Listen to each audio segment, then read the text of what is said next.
Welcome to lesson 9.4, the volume of pyramids and cones. Now this can be a short lesson because we're just building off of what we learned in our last lesson, which was finding the volume of prisms and cylinders.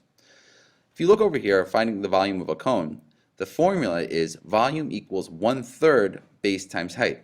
Now this is really similar to the formula that we were using to find the volume of prisms and cylinders, except now there's a 1/3 in front of it. Alright, so it's basically what we did last lesson. The formula is just a little bit of difference. So, how do we find the volume of this cone right here? Well, we follow the same 4 basic steps that we did last time.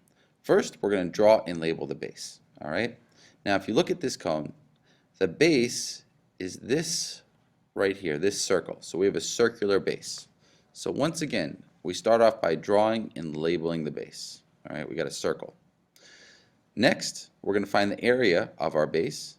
So our base has a radius of 7. So B, since this is a circle, it's pi times r squared.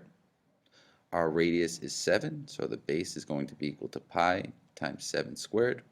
And just like last time, I'm not going to multiply by pi just yet to keep it clean. So 7 squared is 49 pi. All right. Next, we have to find our height, which is right here. It's 13, so our height is 13. Another word for height, by the way, is altitude. Altitude is the same thing as height. All right, so if it says in a question the altitude is 13 feet, that means the height is 13 feet. Now that we got our height and our base, we just plug into our formula. So that 1/3 of 49 times pi, that's our base, times 13, which is our height. Okay, so first we're just going to put this into our calculator without multiplying by pi. We're going to do this in terms of pi, so you could just put that in yourself. Let's see.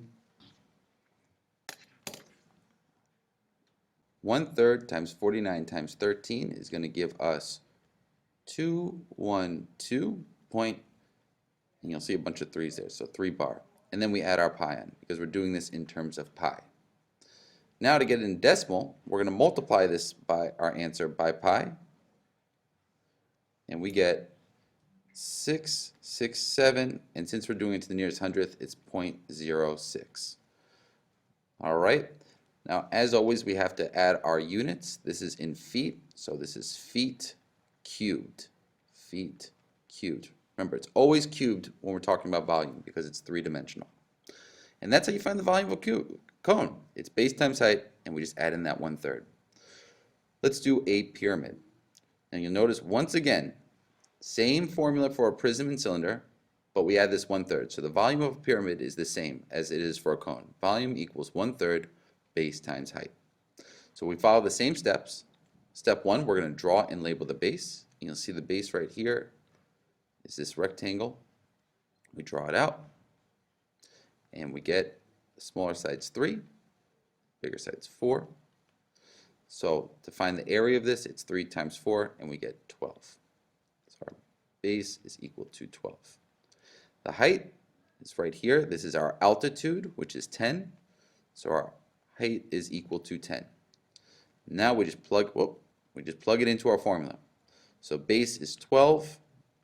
Our height is 10. We put in the calculator, 1/3 times 12 times 10, and you will get 40. Once again, it's in feet, so we're going to not forget our units, and that is how it's done. All right, like I said, this is a short lesson. That's it. And go and, oh, yeah, here's what my wife told me the other day. Don't lick subway poles. It's bad for you. It's true.